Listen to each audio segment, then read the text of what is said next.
Everybody. Welcome to Sunday Assembly. We are so glad that you're all here today. My name is Mandy Kay, and I'm one of the hosts today.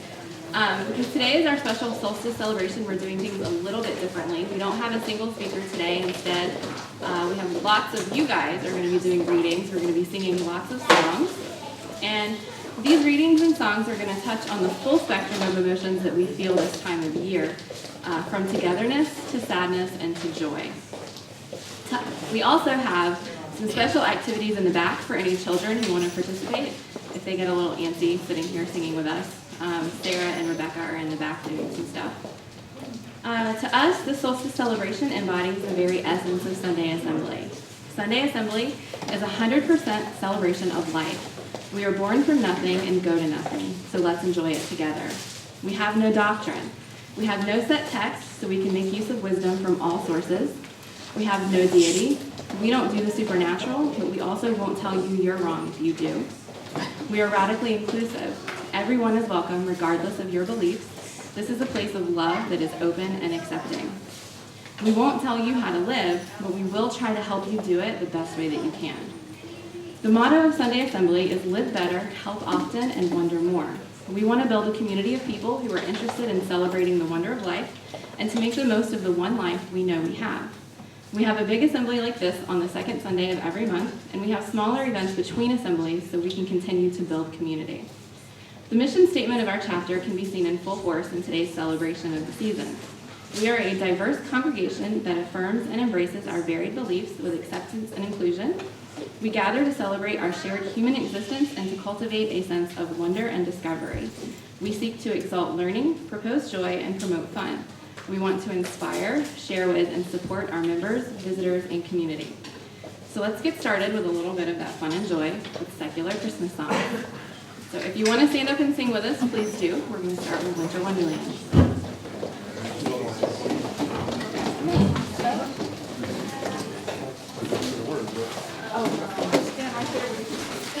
I probably know them already. Or know the words, yeah.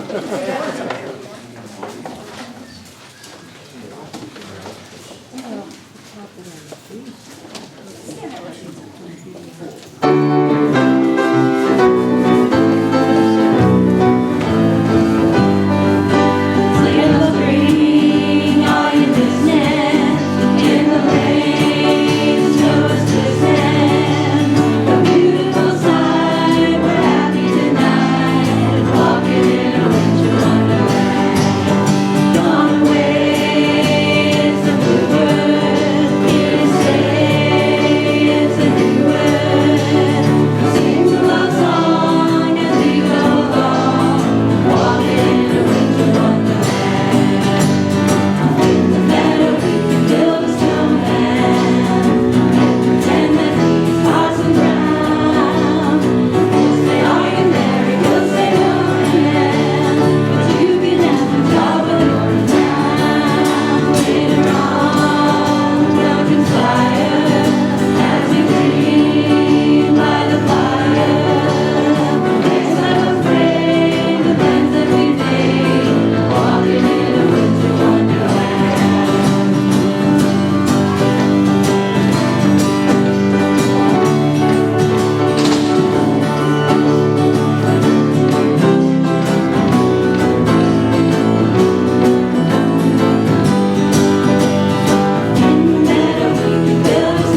So we are going to do a few readings for you this morning, and first up is Sarah Rogers, who's going to come up and read a poem. Did you say my name and I couldn't hear it? I did.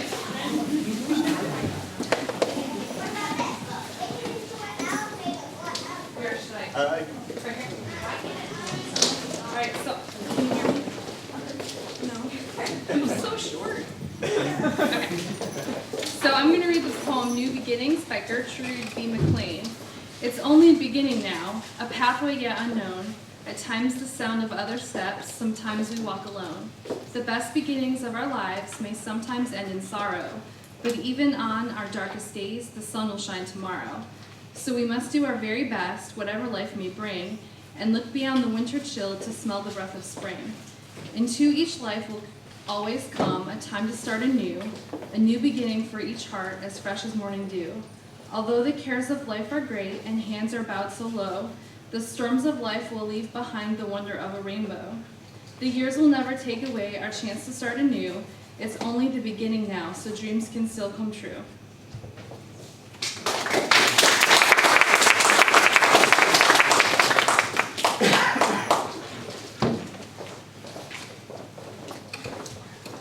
And now Sister Shirley.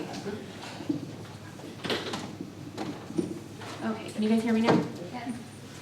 I'm going to read an adaptation of an essay written by Elizabeth Cornwell that was printed in the Washington Post a couple years ago. I chose this piece because it echoes my own feelings about the holiday season. Christmas is my absolute favorite time of year. Because I'm not a believer, the question often comes up about what I do during the Christmas holidays. There's an assumption that atheists don't do Christmas, so people are surprised when I say how much I love it. Most atheists grew up in religious households, and most of us grew up celebrating religious holidays. We have childhood memories of Christmas or Hanukkah, family meals, holiday cheer, and the quirkiness of our relatives. While we might make noise when religion attempts to break through the wall of the separation of church and state, we're not in the habit of kicking Santa in the shins, tearing down creches, or, like the Grinch, stealing the Christmas stockings from the mantle.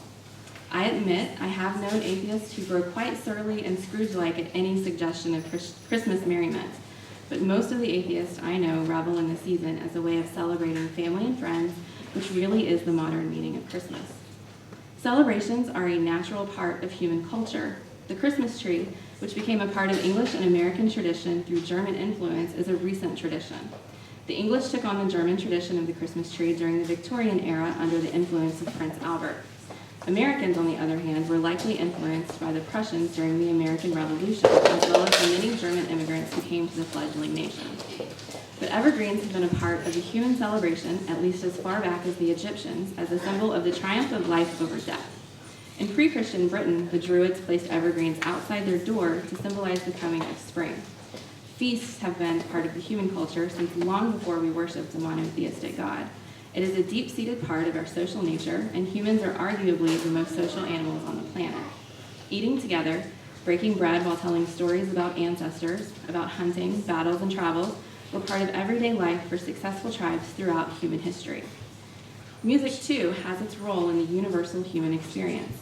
Singing, drumming, and dancing were part of the celebration, whatever particular gods or goddesses the people worshipped. Long, dark winter nights would have lost their gloom with the warmth of a fire and voices raised in song. Worship has nothing to do with our love of music. It's in our genetic heritage. It is an intimate part of our social mind that induces bonding and fellowship. Celebration is not owned by any one culture, and especially not by any one religion. It is part of our humanity. Families and friends are what create the celebration of the season, and especially in the U.S., where we come from every corner of the world, where cultures freely mix and traditions ebb and flow. We can see how celebration is truly a human phenomenon independent of religion. I feel no sense of hypocrisy because I enjoy the many threads of my familial past, nor do I shy away from singing the familiar and much-loved Christmas songs that I sang for years in choir or at home. Silent Night can still bring a tear to my eye because it recalls memories of childhood. My mom and I will suddenly start singing I Want a Hippopotamus for Christmas to set sail in a sea of laughter. Christmas is also a time to remember family and friends who are no longer with us. They stay with us in loving memory, and we celebrate how much richer our lives are because they were a part of us, shaping us, and making us better for knowing them. And so we hand down stories to our children of grandparents, aunts, uncles, and others who they shall never know, but ought to know about. Such stories were told by our ancestors as far back as language has existed, embellished with each new storyteller, and after all, only the best stories survived, so they had to be wonderfully repeatable tales. Thus, legends of celebrations grew, of myths and magic, and of wonder. And yes, this too is a part of our cultural heritage for which we should be thankful. Christmas belongs to anyone who wants it, and just because I gave up believing in a God doesn't mean I gave up believing in the love and joy of family.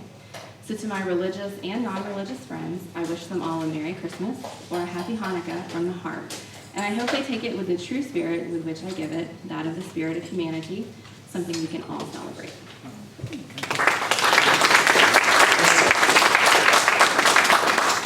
So even though today is a little bit different, we are keeping a few of our normal parts, including our moment of science. And today we have a very special guest doing our moment of science. So Landon, if you're ready. Yay.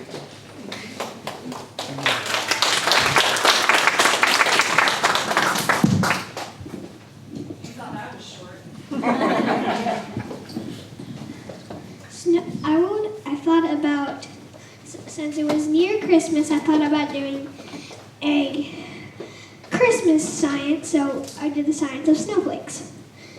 Snowflakes are different from each other, even though they all have 6 points and a hexagon shape. There's still a big difference. You can see the difference if you gather up some snow and look under a microscope. Each and every one will be different. Water is something like 2 hydrogen atoms and 1 oxygen atom. But when they freeze, they go into a shape that looks like a whole bunch of hexagons. An example is seen in the picture behind me. When you see the snowflakes, remember, they are more than just dots.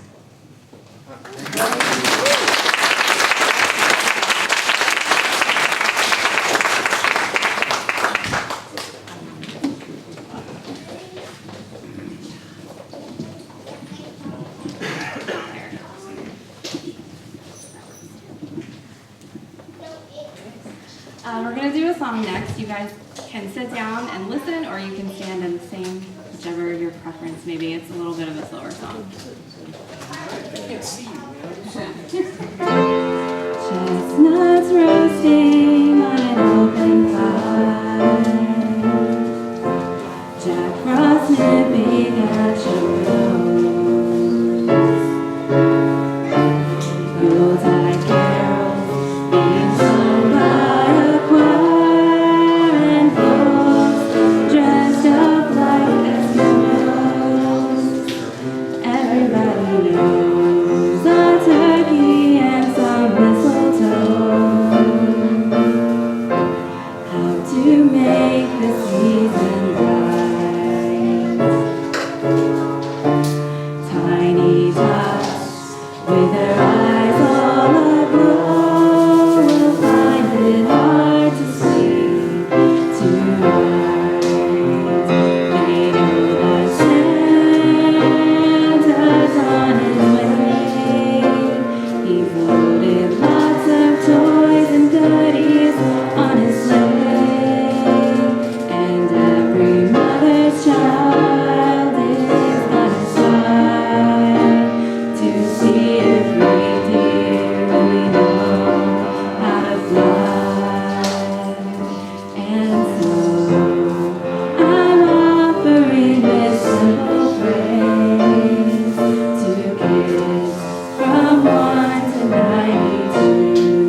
official changing of the guard.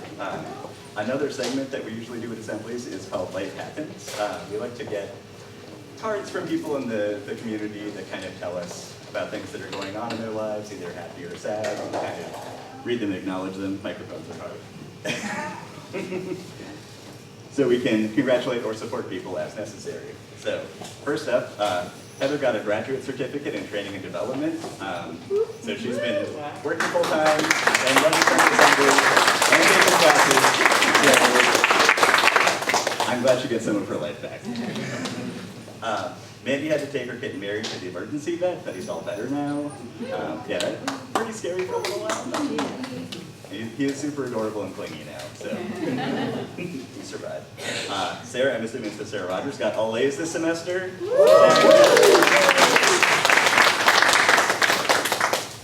Singing for you, is this you, Michelle? Somebody? Somebody was singing for you? Oh, hey. I'm not singing. Okay. That shows. Oh, okay. Oh, awesome. Yeah, so Amelia is joining us as a special guest. Actually, you'll see her up here in a couple minutes. And we are so grateful to have her and Reed and Michelle, who are kind of all helping out with us singing this month. So it's awesome to have more people in the community come together and participate. So thank you.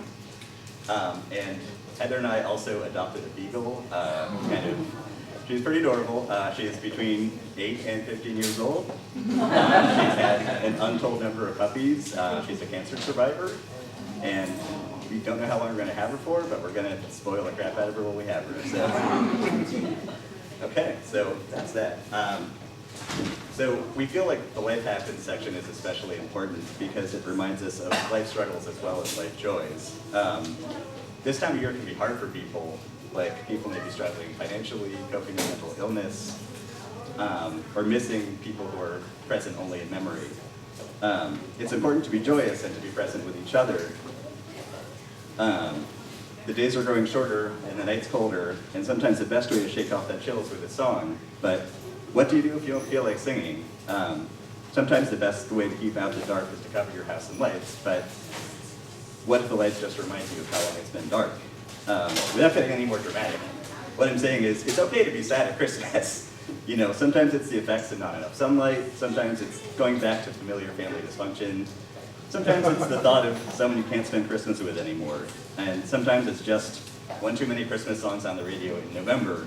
And that's okay. You don't have to sing if you don't want to. Your heart can stay exactly the same size it is. So, traditionally, this has been a time for celebrating family, and sometimes that can mean the family you choose rather than the one you're born into. If I have to celebrate Christmas, I can't think of a group of people I would rather choose to spend it with. I might even manage a little celebration. So, thank you.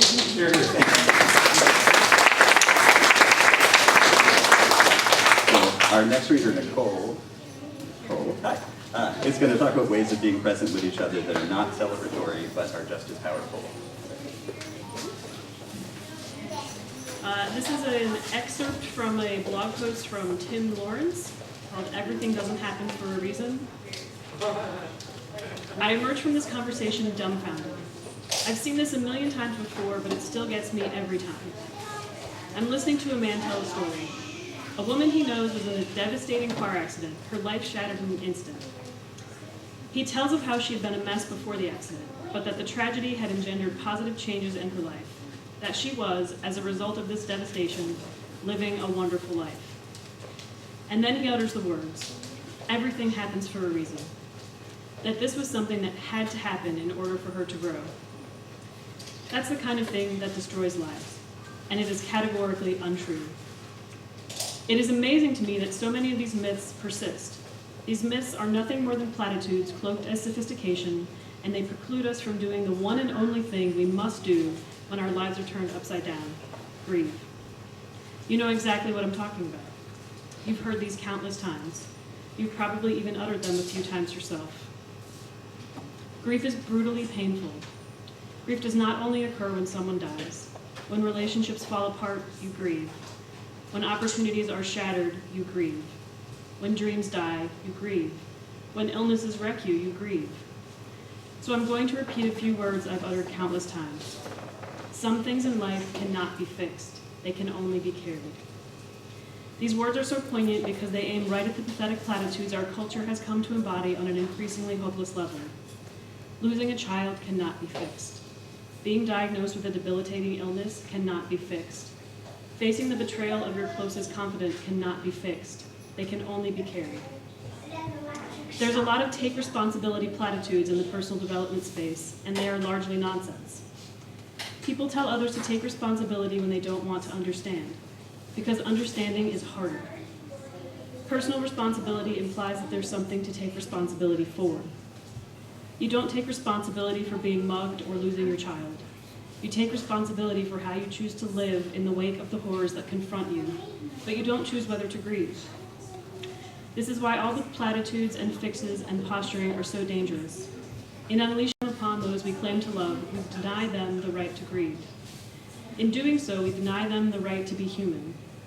We steal a bit of their freedom precisely when they're standing at the intersection of their greatest fragility and despair. I've grieved many times in my life. The ones who helped, the only ones who helped, were those who were there and said nothing. In that nothingness, they did everything. I am here, I have lived, because they chose to love me.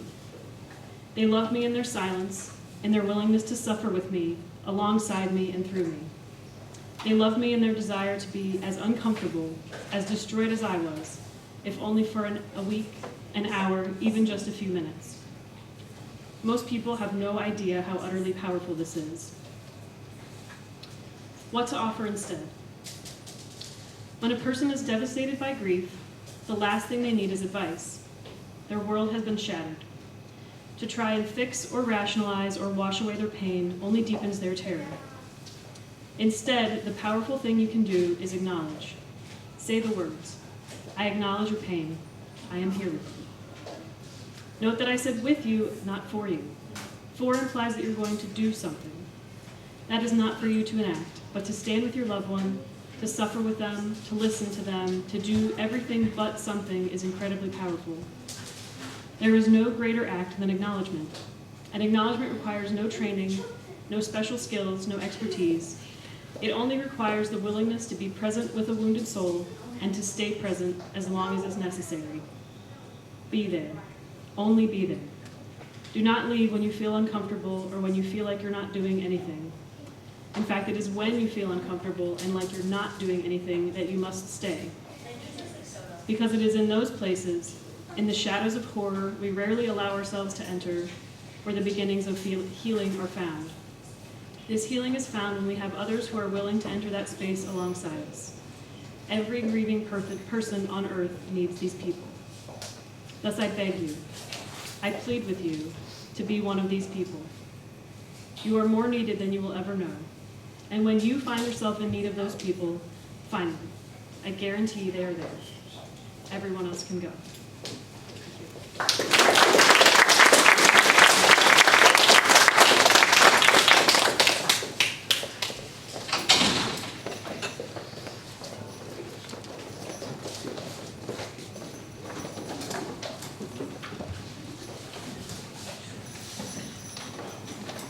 These next two are also kind of participation optional, so you guys can stay seated or stand up, do what you want to do.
turns out Amelia's also short. So, I didn't think anyone I noticed. didn't think it was your secret, very sorry. It's okay. It's happened before.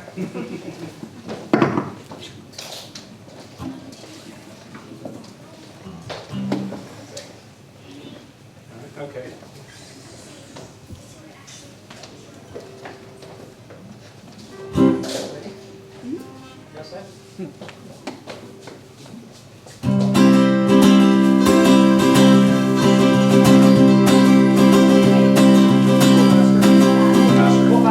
Goodbye.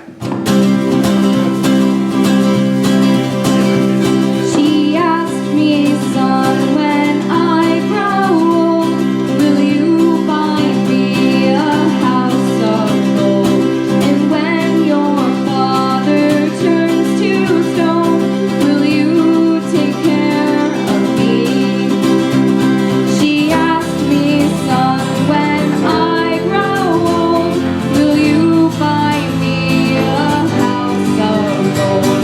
And when your father turns to stone, will you take care of me? I will make you queen of everything you see. I'll put you on the map.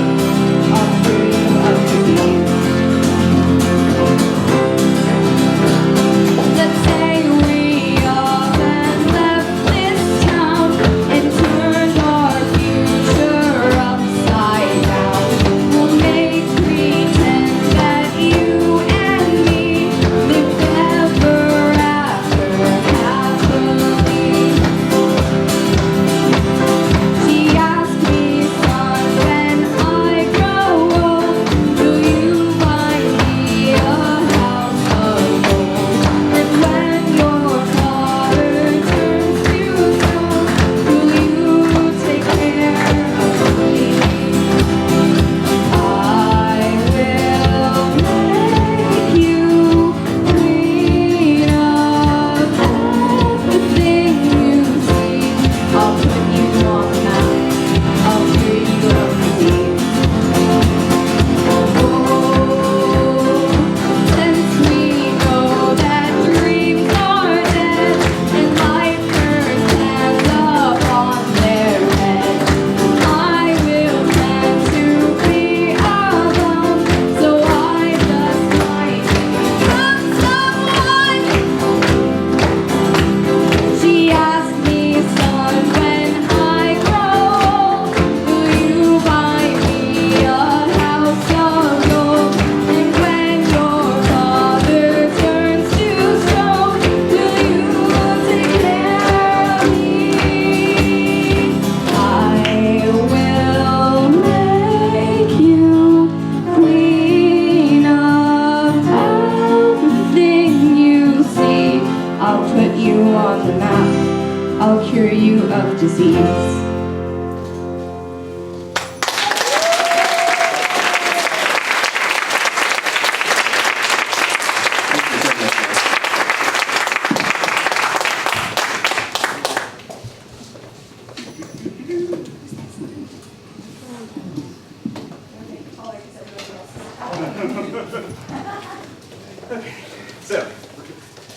So as you've seen, this assembly's been a little bit of a journey.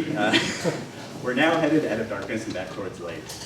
So before we leave this place, let's just take a minute to silently be present with each other. If you want to close your eyes and just kind of, just breathe for a second. Just.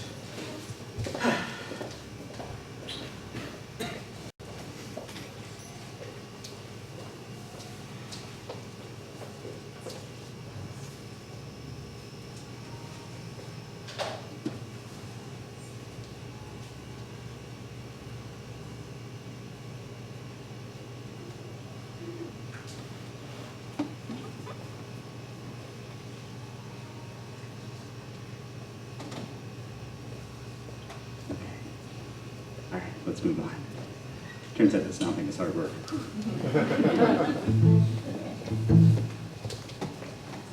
All right, then, you're up.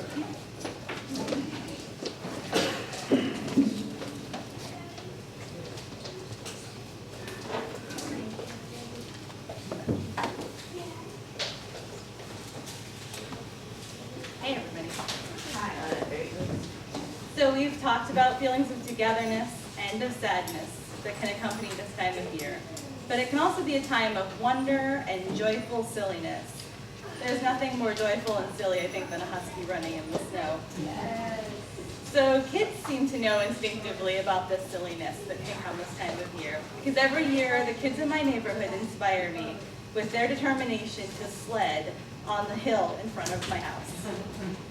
Where I see sleet and hassle, they see potential for something really special. No matter how thin the layer of snow or ice, they are going to find a way to enjoy their winter to the fullest. So when it's dark before dinner time, we all need an extra laugh and cuddle, a moment of generosity, a little wonder, and a little silliness. So, in that spirit, I'm going to turn things over to Alice and her dad, John, who are going to help us all get silly, which is just the mood we need for a familiar story about a red-nosed reindeer or a magic top hat. Welcome, John and Alice.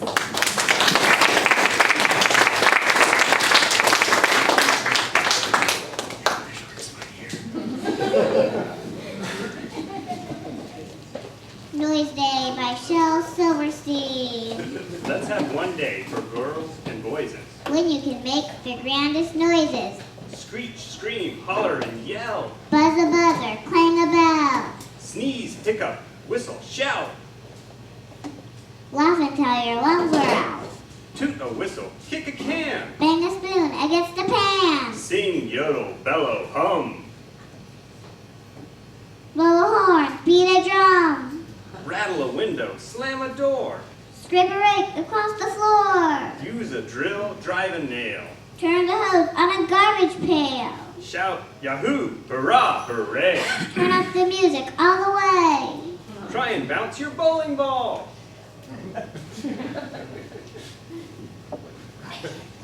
Ride a skateboard up the wall. Chomp your food with a smack and a slurp. Chew, chomp, hiccup, burp. One day a year, do all of these. The rest of the days, be quiet, please.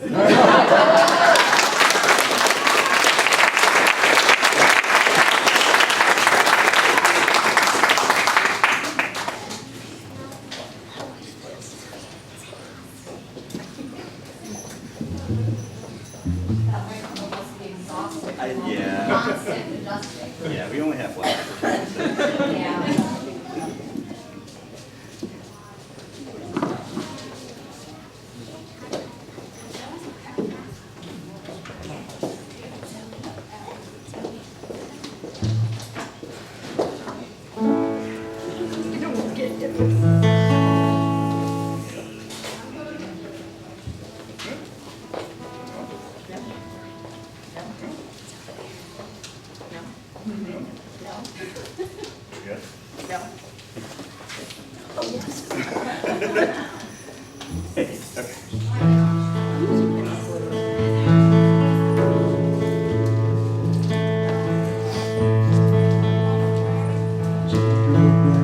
Jingle bells, jingle all the way.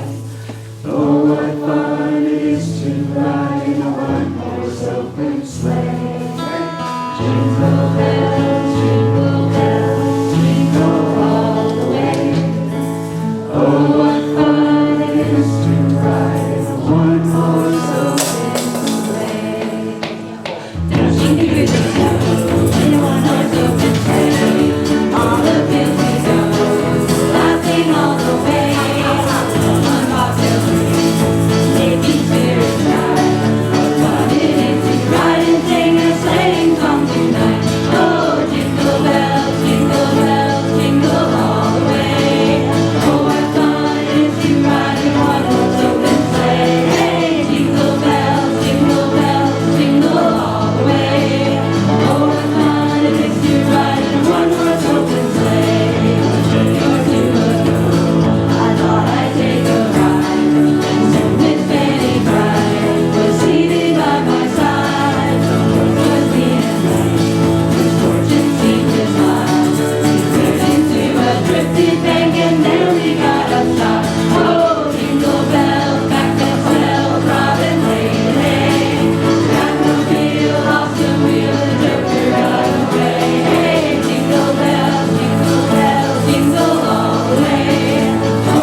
Thumpity thump thump, look at Frosty go.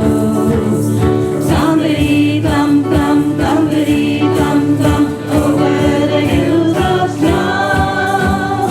Frosty the snowman was a jolly, happy soul, with a corn cob pipe and a button nose and 2 eyes made out of gold. Frosty the snowman was a fairy tale, they say. He was made of snow, let the children know how he came to life one day. There must have been some magic in that old silk hat they found. For when they placed it on his head, he began to dance around. Frosty the snowman was alive as he could be. The children say he could laugh and play just the same as you and me.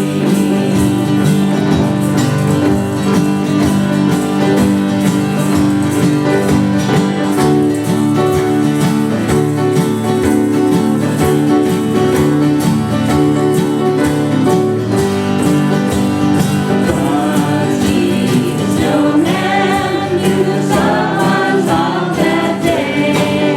So he said, "Let's run and we'll have some fun now before I melt away." Down to the village with the broomstick in his hand, running here and there all around the square, saying, "Catch me if you can." Led them down the streets of town, right to the traffic cop. And he only paused a moment when he heard him holler, "Stop!" Frosty the snowman had to hurry on his way, but he waved goodbye, saying, "Don't you cry, I'll be back again someday." Thumpity thump thump, thumpity thump thump, look at Frosty go. Thumpity thump thump, thumpity thump thump, over the hills of snow.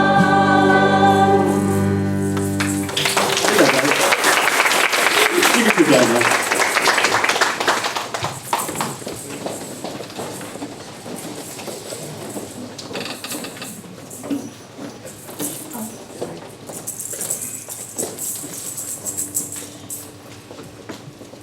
Just a little reminder that we have a volunteer day next Saturday at the food bank in Durham from 9 to 12.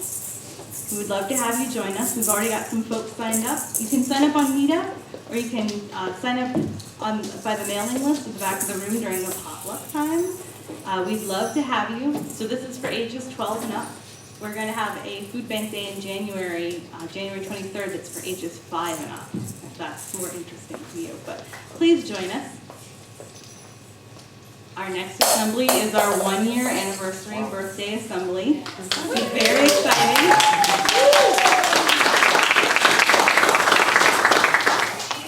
Our speaker will be Tyler Allen. He gave a presentation at TED NC State last year. He's going to be talking about the power of positivity and the power of negativity. He's a really great speaker. You won't want to miss him. Another thing we're going to be doing for our donation drive for January is birthday bags for the Interfaith Food Council. They make these birthday bags and give them out to families whose kids are having a birthday. So a birthday bag is a bag, cake mix, frosting, candles, and a card. It can be a homemade card or a store-bought card. So if you'd like to bring all these things or any components of this to donate in January, we would love to have it, and we'll make sure that that gets to the food bank. So with that, it's time to sing, and then we'll have a special presentation at the end. The kids have been hard at work on the back of the room on some things that they're really, really proud of. So stay tuned.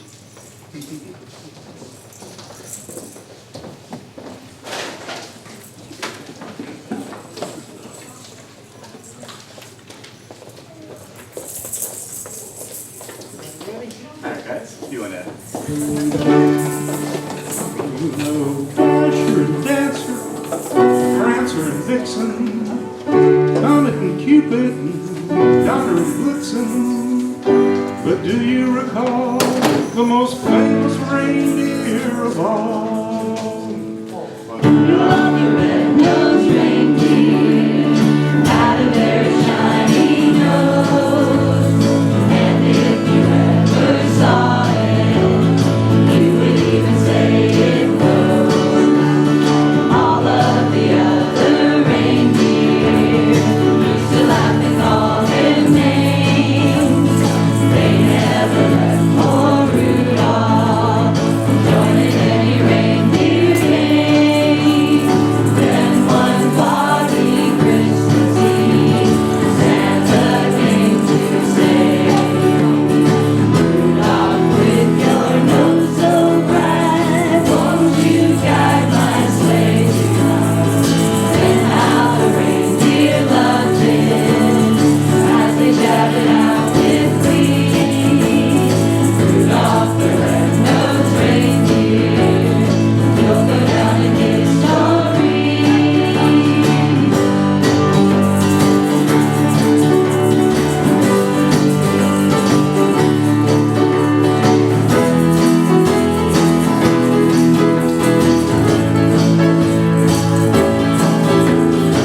Rudolph the red-nosed reindeer, had a very shiny nose, like a light bulb. And if you ever saw it, you would even say it froze, like a light bulb. All of the other reindeer used to laugh and call him names, like Pinocchio. They never let poor Rudolph join in any reindeer game, like Monopoly. Then one foggy Christmas Eve, Santa came to say, ho, ho, ho! Rudolph, with your nose so bright, won't you guide my sleigh tonight?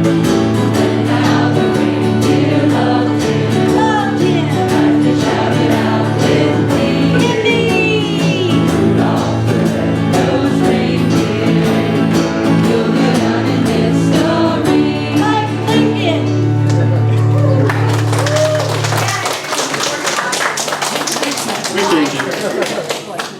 I just did what they told me. All right, last one.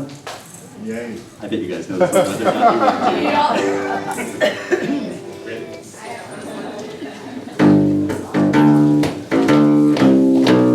I want a hippopotamus for Christmas. Only a hippopotamus will do. I don't want a doll, no tinker toy. I want a hippopotamus to play with and enjoy. I want a hippopotamus for Christmas. I don't think it is possible, mind you.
everybody.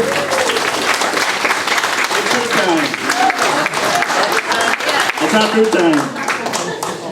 It's time for all those children back there who've been hard at work on a special project to come show us what they've been doing, which is pretty awesome. And they're gonna make their way up here gently because they have done some very hard work. They have done some amazing things back there. Bring it up, guys. All right. I didn't make this one. I'm not going to take credit for it. Oh boy. I ate all mine. These are great. Does anybody want to talk about what they made?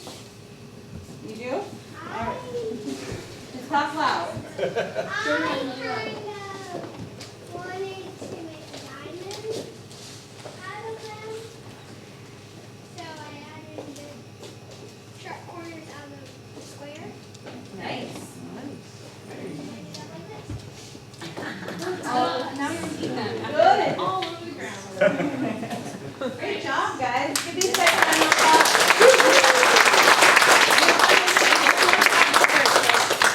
I wanted to just like make a rock and then I just like added a few edges in it. It's like the really sharp rock and I really gotta keep on tripping over it. And this, at first I made like a house and then I added a bunch of things out of the top. It's fantastic. Good job, guys. A little housekeeping. There's coffee in the back and 2 stainless steel carafes. There's water for tea if you want it. There's lots of food. Thank you for joining us.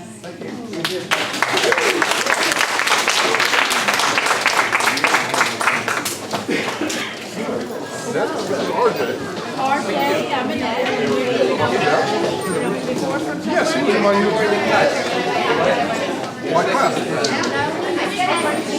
Yeah. So I wanted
You got somebody coming here with a hot crock pot. No, I'm looking for Not just sweet. Alright, he's got a spot for me. I know.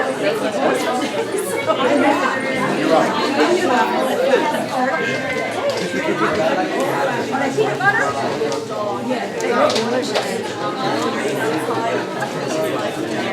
Here, you want to put it right here and then, yeah.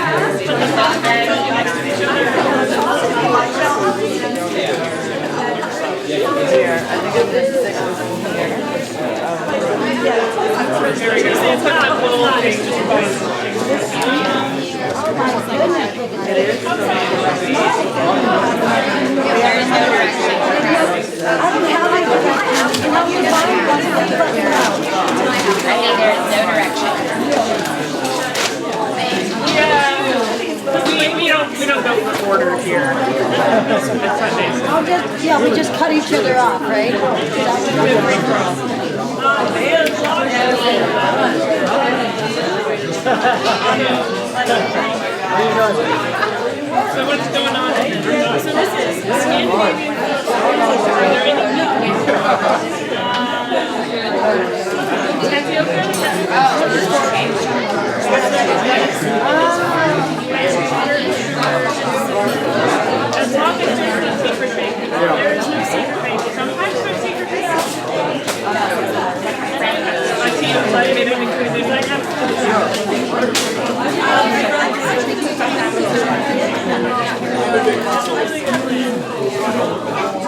think I probably can't use it at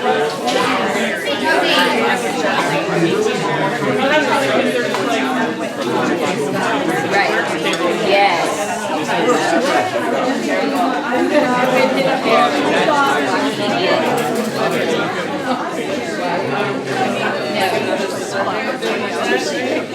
Sounds about right. I normally do that.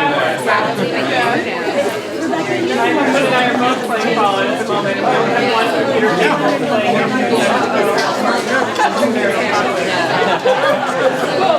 I'll be honest, that one I like to just watch people play too. It's so random. Well, my brother plays great games, so I get to see different couches. Because I'm always like, let's help people, and he's all like, he always says like, I'm gonna see this.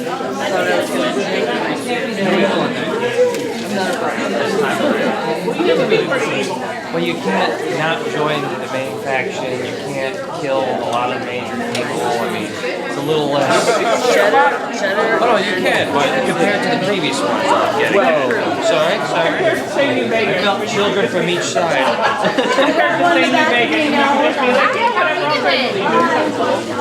Well, You're watching the beer soup that and making that beside me. I mean, they've never quite been able to recapture. They're going 1 and 2. 1 and 2, you can literally murder every single person you meet. There is no like required story or missions or anything. You know, granted, if you murder every person you meet, you don't get too far in the plot. No, you could beat the game. You could. Not true, yeah. Story-wise, you won't, but you can do it. And it was great because if you set your intelligence at 1, you couldn't actually speak. Oh yeah. You couldn't form like sentences. You just mumble and stuff. So the joke is you give yourself 10 strength, like 1 intelligence, and just. But it would let you do that. I mean, you can still give yourself 10 strength and 1 intelligence, but you still talk like a normal. Yeah, and that's I don't know. I mean, they had to record like 50,000 lines of dialogue or something, like having a separate set of low intelligence responses. Oh yeah, well they would be easy. But I'm like, I mean, but then the other people responding like, what do you mean? You know, it would have increased the. This is me just being old and crotchety. So I made it like halfway through Fallout 1, and then I got sad that my dog kept dying, and I couldn't keep the dog from dying. And then I jumped straight to 3. I don't care about followers. They're just happy with me. But they don't stay alive. Like, they kept dying every 45 seconds. They were terrible pack mules, is what I was saying. They can't carry things. Yeah, I'm very excited to go back and replay it. But the memories. The memories. That's like Morrowind. I haven't gotten to those. I think I played tomorrow when they were on the console, but I never playing those when they came out. Like only one of them. I always had a pretty good computer even as a kid, so I was playing all this stuff from day one. I had a really crappy old computer, so I could only play games like 6 years after they came out. So I was like 12 and just like getting into DOS games. That's what my computer was playing.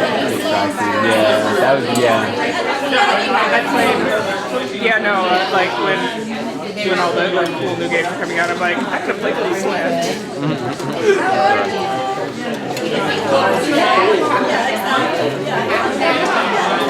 What's all the excess like liquid? That's what that's. Okay, I'm curious.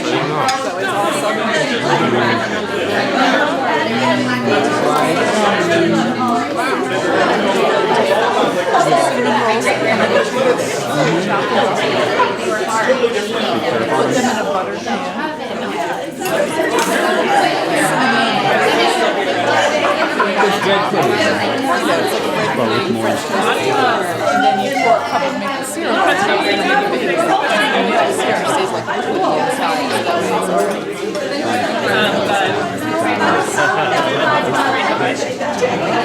I can't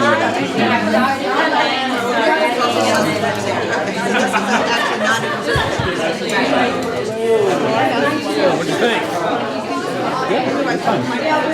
I'll put Jake's jacket on the chair. So I don't want to hold it. Just so we don't forget it. Donut. Donut. Like the dog from yesterday. He probably didn't grab it. He just, a lot of it's finger food. What do you need a plate for, right? Can you what? Fry? Yeah. Yeah, I'm only maybe 9 or 10 hours in. Maybe 10. I didn't get it the day it came out. I wanted to wait for a couple of glitches and patches and all that stuff to go through. I was actually on a road trip when it came out. So Forced to wait. Forced to wait. And the anticipation. I don't know. I go back and forth. Like, I'll sit there and I'm like, nah, I'm not gonna play. It's gonna be like and then like the weekend will come. It is a wasteland. And I don't have anything else, and I'm like, all right, and I'll start playing. And then it's just like, yeah, the format for that is like hours are gone, no matter what the hell you try to do. Especially if you try to do your settlement. Oh my god. my problem is like now is I got so many questions trying to like, well, I need to do this because if I start going down this quest too much, I might. That's the thing. Like, I don't want to lose that many quests. Now I'm trying to settle it fast and I want to go in.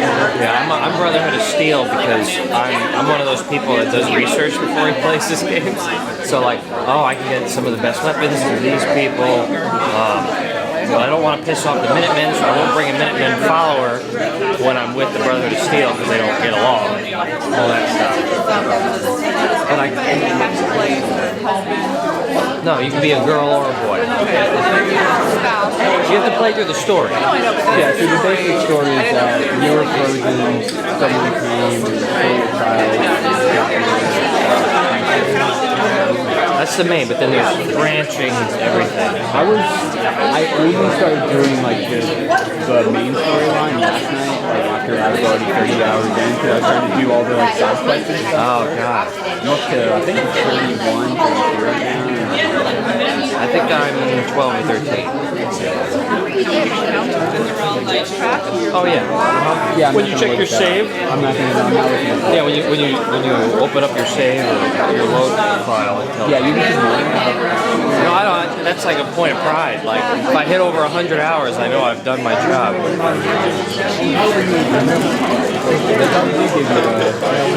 They probably hit the trophy.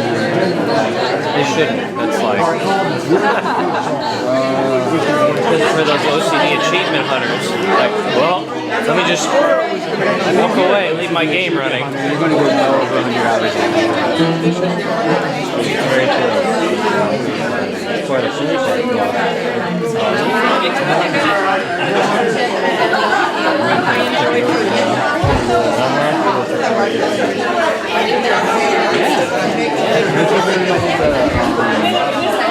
I was doing the food dance festival. I don't even think I heard about that. No, you were in the room when you talked about it. It was a while ago.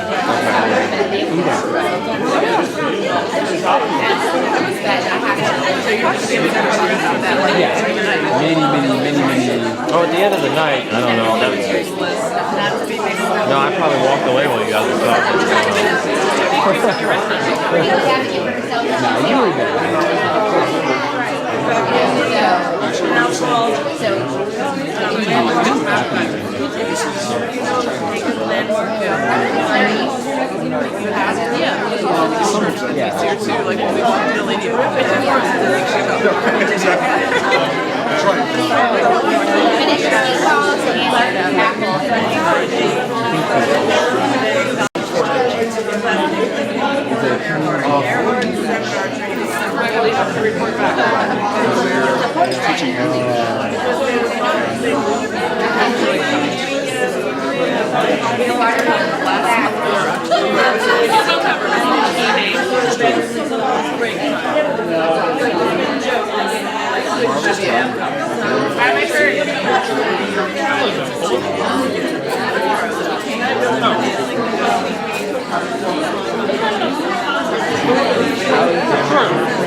My grandma's mother's name was Molly. What I did is I went to bed at 6:30. I was like, well, I kind of want to go. If I wake up, I'll go like 9:30.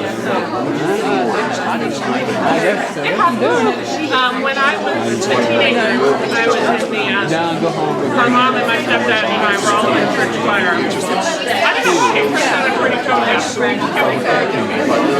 Anyway. You're gonna get better with practice, right? I'm sure that I was never going to recover from being tone deaf, but I gave it a good college try. I was in the church choir. And at the time, my youngest sister, I was working with my youngest sister, of course, we brought her to choir practice. All of the, people of household that baby. There. And for some reason, I don't know, I was usually carrying her or whatever. So there was this member of the choir who despite the fact that we've been going for years and that my mother had been basically pregnant and then not pregnant. And then all of a sudden the baby appeared. And I was 14. She just really thought the baby was mine. Like she went for a month thinking that this was my baby. So finally one day my mom read her choir practice. She was like, what? She didn't know she was my mother. She was like, what the hell? And you just give this other random woman to the choir to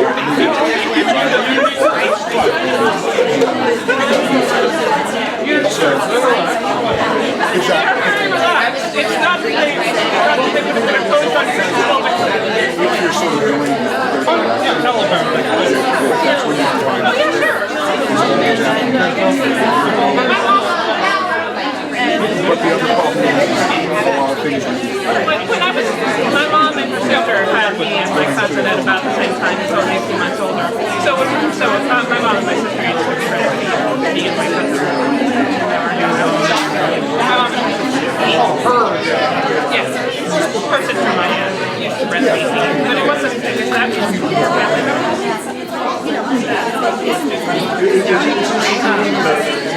guess you get some exchange, I don't think that's really a problem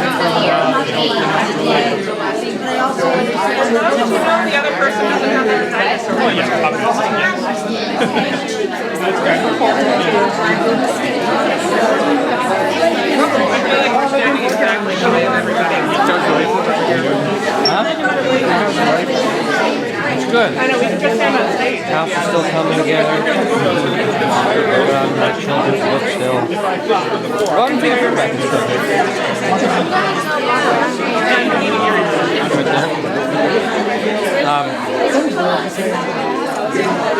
So right as I was quitting Ranger Up, my coworker, he has a friend who has like a design firm, so he occasionally needs freelancers and all that stuff. So he was like, oh, well, you're going to have more free time now. My plate's full.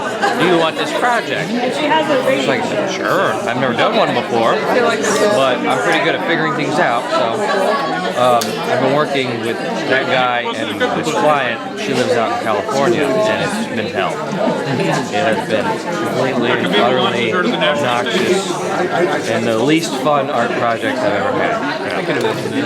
I've definitely met some like total. And I don't know if it's because Dave is good at communicating what we need to do.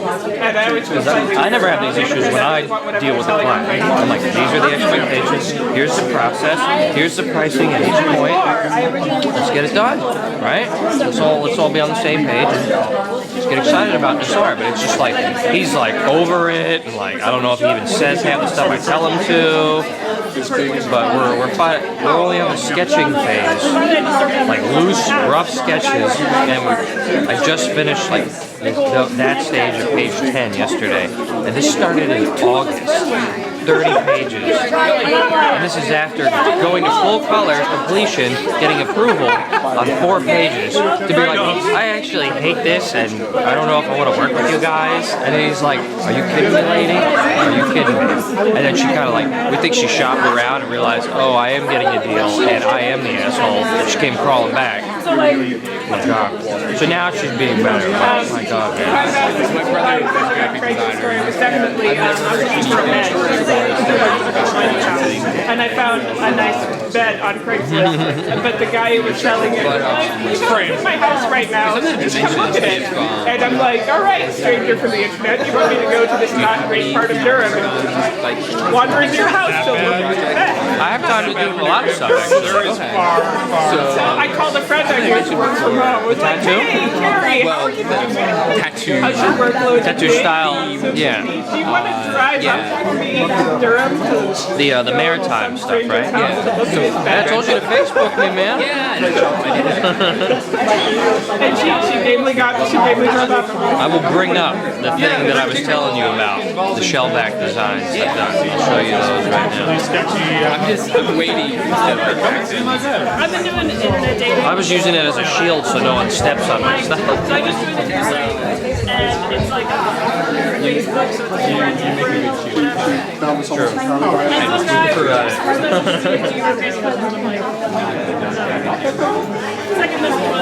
That was like, that's a second. Yeah, you're right. This is my second time here.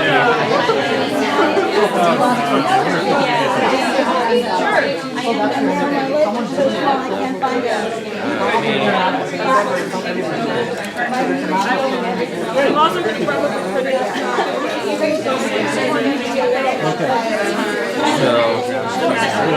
Okay.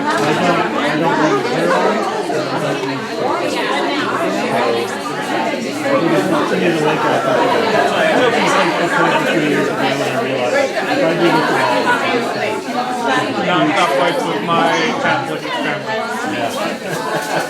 Well, I just realized you do that all my time. Oh, okay. I closed down. Oh, yeah, I know. So, but cocaine, barbiturates, yeah. Works, methamphetamine, coffee. Oh, God. Especially all at the beginning, right? Star Wars. Thanks, man.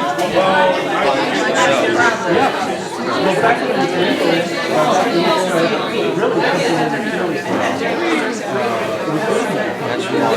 And the other one is the golden shell. Recommend cocaine. Well, it really picks you up and gets you out of your depression. Yeah.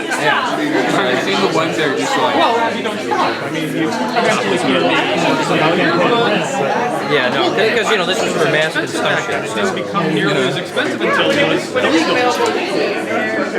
I'm pretty well versed in the themes, so it doesn't have to be exactly like this. It can be anything, but as a jumping off point. I mentioned this to somebody in the It took me a second because I'm like, basically, I'm very good at working with you.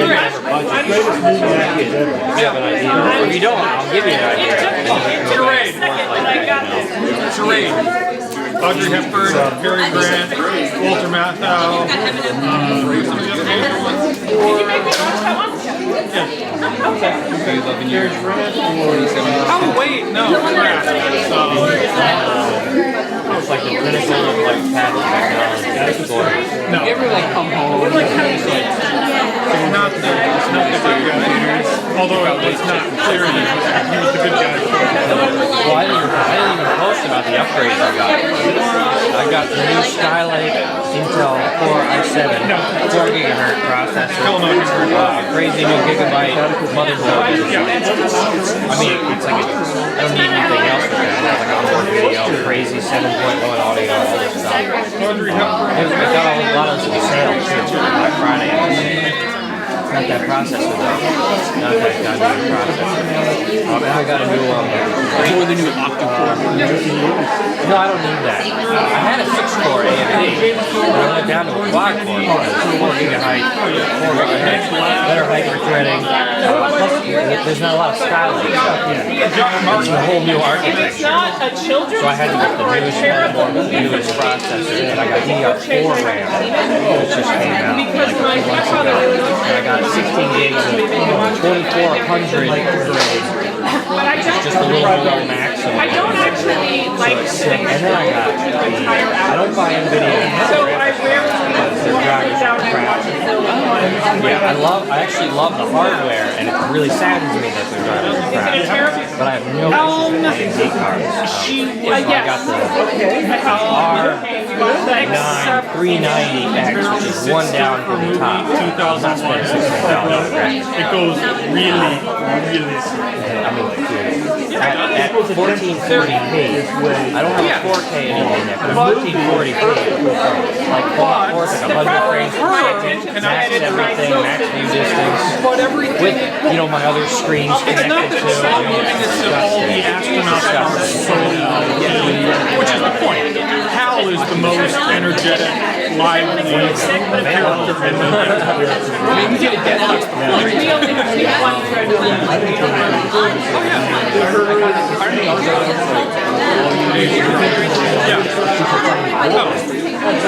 What, the dock and the strip? Yes. Yeah, 60-inch 1080p. Nintendo power it's only stereo. Well, we've only got like a 40. No, I just searched Get like the 60. No, you get a 42. That's why you look away. You have one dedicated. As big as Do I get like Octa Eye on it? Just like this full radial view, like as I have stroke. There wasn't? The best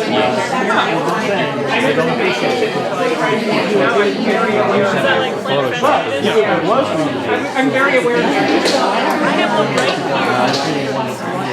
And a couple people said it's But I went big, just I don't want to do it. I got a new case. It might be for years, but you're going. But that's what I meant for a minute. Because I used to upgrade every 6 months.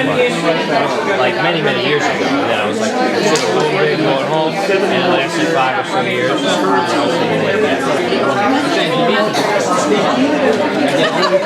He's a little jealous, so he doesn't want me to do it. Yeah, Bel Air. Very strict.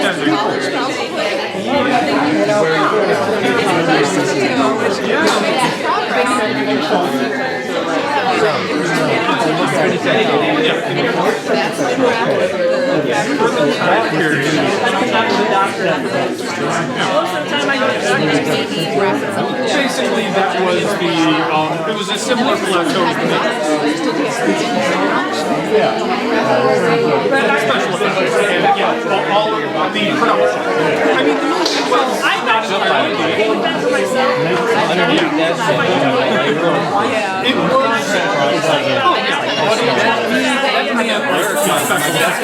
mean, the idea of taking an entire fucking movie, putting it into a computer, and doing, I mean, to make everything green, and I mean, just everything so just refiltering everything, they fade into monitors, everything.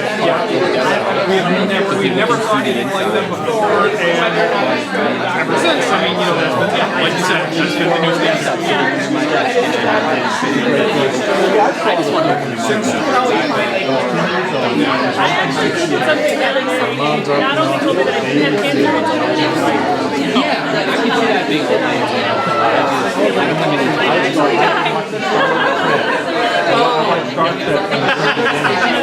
oh, God.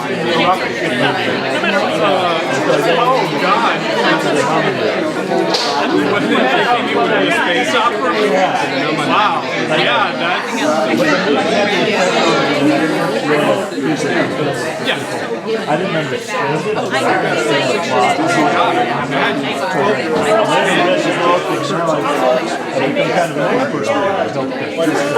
Sorry, continue. I just wanted to ask before somebody disappears. There's general kids. I didn't follow the plot. But I'm telling you, I noticed with the exams like that. Last time I did, I think But I literally, I feel every once in a while that happens. You're like, how the hell did you scramble eggs? whatever it is, come backwards. I think I just saw him. I thought I saw him out of the corner of my eye. Combination of the images. I think he was. I was I looked up in midday for like, how the hell did you scramble eggs? Maybe I'm imagining. That's what. Well, at least you since learned that, you know, there's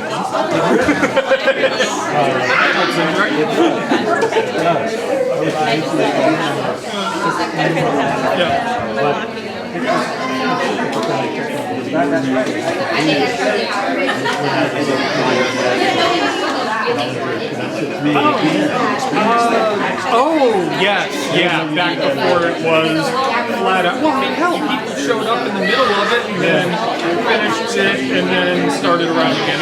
Up and then, what was Psycho? Yeah. No, Psycho. Yeah, because I do remember seeing documentaries. That was the first one that was like, no, you will come in at the beginning of this movie because of the major twist ending. Whereas before, most of them did not do twist endings like that.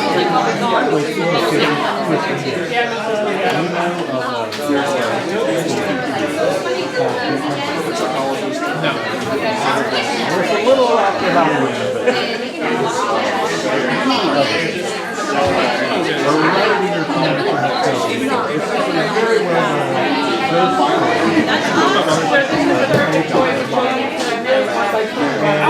Okay, yeah. I haven't seen it, but anything about it.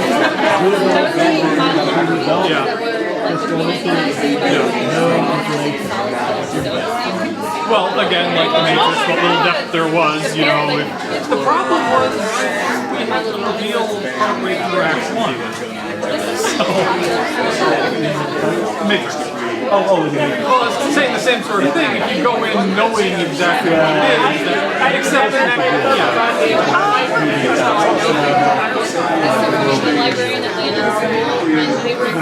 if you had, not from the promotional stuff, it did a good job of start. People who saw it in theaters originally, I know when I I saw it on the opening day, so, you know, that helped. So I was just taking. Yeah, but yes. Oh, 2001.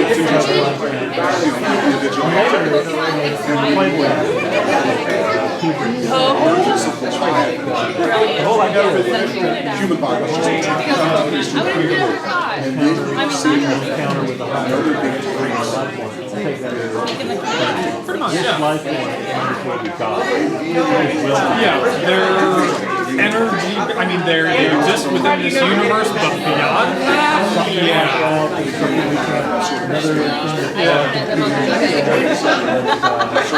I don't have a Pokédex.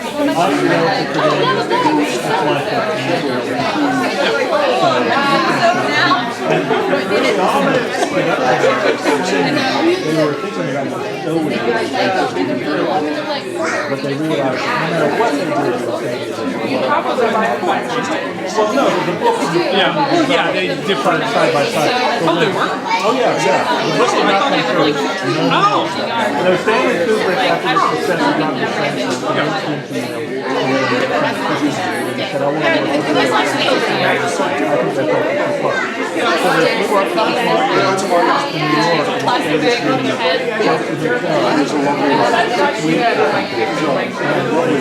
York, Fleshed out, yeah.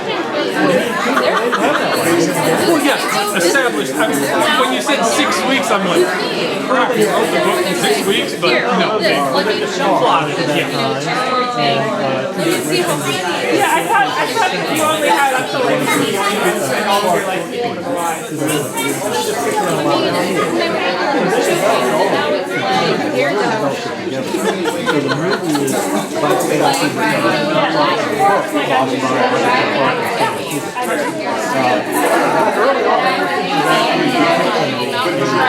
Yeah, they realized what they did was so disappointed, so they just decided never see but that this overwhelmingly terrifying powerful force is going to change, maybe even more. So I was just taken by that movie. It's any time that you've got, it's if you actually reveal the stuff at the end. Assuming it's going to be proper, and then completely screw up and decide to show it at the end. It's always good. If the movie is done well, yeah. I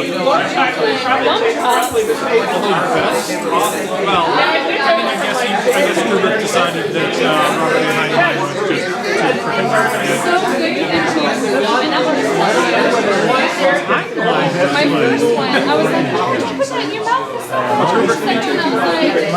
Yeah, because I just Robert A. Heinlein, if you can get over all of the creepy hair twisted crap. We've read Time Enough for Love. Oh yeah, long time. Yeah, and there are worse.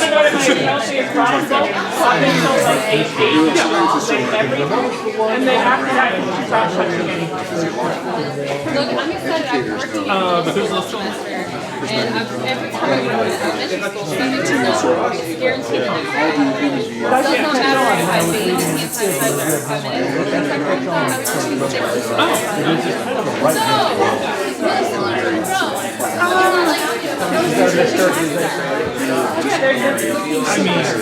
Not washing their hands. They're eating their own food, and I don't have to be there for like us doing that. Very slight libertarian, perhaps, but like on social issues? They bring stuff. Nah, I can't. I mean, oh crap, what's the part of wow. Holy crap, his best known book bit. With the human who was raised on Mars and then came back. Strings and Strings. Definitely not considered. Not even better. And most of it, I mean, you get stuff like Starship Troopers is a, I mean, have you seen the movie? I've seen enough of You have to have something. Have you read the book? Read the book. The movie is a freaking travesty. They got it. I mean, Everybody's like a beast or like she has Sharknado. They lost it. and every morning they literally got on the I've only read like the first 3. Yeah. they're wonderful. I love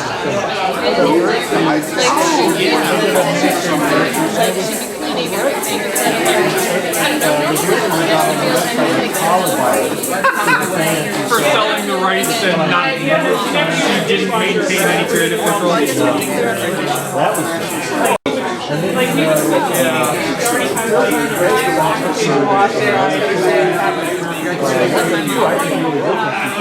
And that's not me.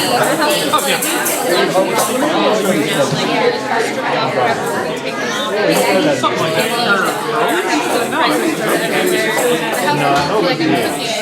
But I'm not. last night, you have silk everything.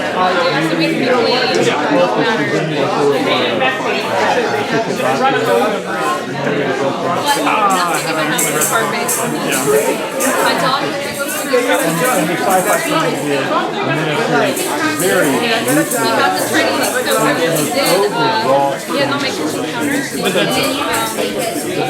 chocolate, and The Stephen King book, The Dead Zone. They did a long-running TV series. Basically, they revealed basically, apparently they had planned a 7, 8, 9-year arc, something like that.